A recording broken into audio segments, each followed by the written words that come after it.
Hi, I'm Mel, and this is Miniature Warriors.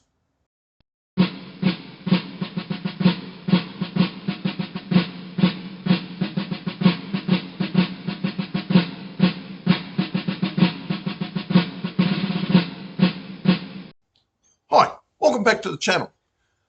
Today we push on with our Longstreet 2 War in the West campaign. It's a fairly small game. It's the start of 1862, and I have two players on the table. Anyway, hope you enjoy. In early February 1862, the Union strategy in the West settled on invading the Confederacy via the Great Rivers. After the capture of Fort Henry on the Tennessee River, General Grant, now commanding an army in southern Kentucky, of 15,000 troops, has rapidly marched eastwards and put Fort Donelson, on the Cumberland River, under siege. General Pillow, the Confederate commander, being played in our game by Colonel Erastus Pemberton Smith, has decided to attempt to break out through the Yankee besiegers at the eastern end of the Federal siege lines. The Union commander at the eastern end of the line is Colonel William K. Howell, whose task is to stop the Rebs from exiting the southern edge of the battlefield. As we come onto the field, we see the rebels drawn up in front of their works, ready to throw themselves forward. On the rebel far left is the 1st Arkansas Cavalry Battalion, commanded by Colonel Nathan Bedford Forrest, who has attached himself to the battalion. To their right, the rest of the Confederate command is drawn up. 2 regiments of infantry, either side of the brigade battery of light guns. On the southern side of the field, Colonel Hislop has his brigade poised to assault the rebel defenses.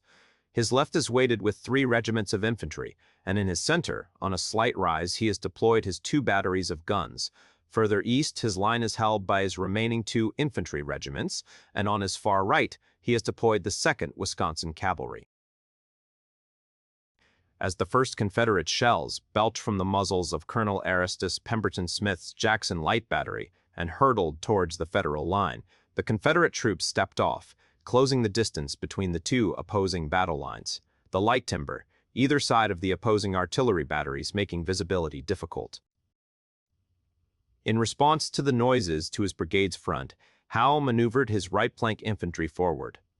The 7th Vermont, the rightmost infantry regiment, anchoring the brigade position atop the slight rise. Skirmishers from the 7th quickly fell back to the regiment and reported the approaching rebel troops.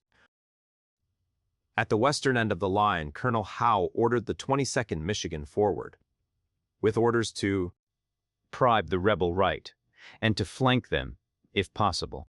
The 22nd was supported immediately to their right by the 12th Wisconsin. The carronade continued in the center, as both the rebel and Federal gunners took to their task. The advantage, though, was slowly going to the Unionists, as several of their shells found their mark. Erastus Smith needed a decisive blow to open the road to the south, to allow the garrison to escape. His 2 left-flanking infantry regiments now surged forward up the gentle slope of the central high ground and exchanged volley fire with the Federals to their front. Rifle fire now erupted along the entire front of both brigades, with clouds of thick powder smoke adding to the difficulties in seeing the foe. With his entire front engaged, Colonel Howe, the Federal commander, charged with his right flank into the stalled rebels. The 7th Vermont and the 12th Wisconsin swept downhill and struck the rebel line. A fierce and bloody melee took place, with both sides fighting with desperation, but as the smoke of battle cleared, it driven the rebels back down the ridge. Colonel Forrest, commanding the 1st Arkansas Cavalry Battalion that had been supporting the Confederate infantry's open left flank, now put spur to horse and ordered the battalion to draw sabers and charge. With revolvers being emptied as the rebel cavalry came on, the Yankee horse countercharged, and a swirling combat ensued. The impact of the Gray Horsemen's initial charge saw the Federal cavalry retire several hundred yards and reform, readying for a charge of their own. The first round of this cavalry duel had gone to the Confederate horse. After rallying the troopers of the 2nd Wisconsin Cavalry, their commanding officer, Major Jonas Green, ordered the regiment forward, smashing into Forrest's stationary rebel horsemen. The clash of steel on steel echoed through the crisp morning air, as desperate men hacked with sabers and bowie knives. The combat hung in the balance, until Colonel Forrest cut down Major Green and the Federal cavalry retired for a second time, repulsed but not yet beaten. At the western end of the field, the 22nd Michigan attempted to charge the end of the rebel line. As the regiment started forward, rough ground to their front slowed their momentum, and the charging Federal infantry stopped short of the enemy and received a deadly volley for their efforts. Back towards the center of the line, the Confederates sent the veteran 1st Mississippi Infantry forward, feeling out the Federal position. As they moved through the trees, the Federal batteries found their range and sent several rounds of canister into the gray ranks, and then, with a loud huzzah, the blue-coated Federal infantry rushed forward, driving the veteran rebel regiment back to their start line. As the 1st Mississippi were being driven rearwards, Colonel Forrest led the rebel cavalry forward again. With shotguns and revolvers firing, the rebel troopers drove headlong into the enemy. The Yankee horsemen had had enough, and the 2nd Wisconsin went reeling rearwards, its morale broken. The 1st Arkansas Cavalry continued southward and escaped the encirclement. Back in the center, the engagement was turning decisively to the Federals. Ably supported by their 2 batteries, the Yankee infantry was driving the rebels back to their start positions. Yard by yard, the desperate Confederate units were pushed rearwards, back towards the entrenchments of Fort Donelson. It was at this point that the rebel commander, Colonel Erastus Pemberton Smith, ordered the withdrawal back to the Confederate siege lines. The battle was over.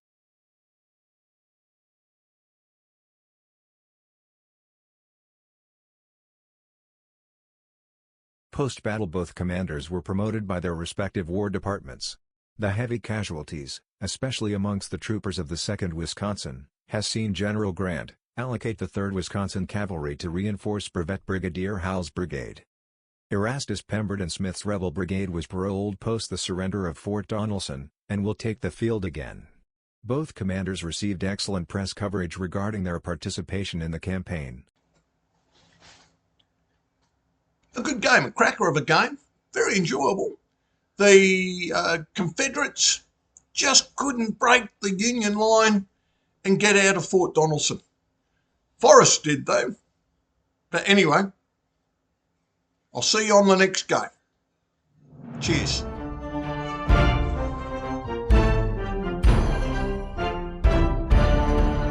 We left old Cairo with the dawn, Grant's orders ringing clear and strong. To Belmont's fields we marched along, where rebel guns first met our song. The river rolled, the bugles cried, and many a brave young soldier died.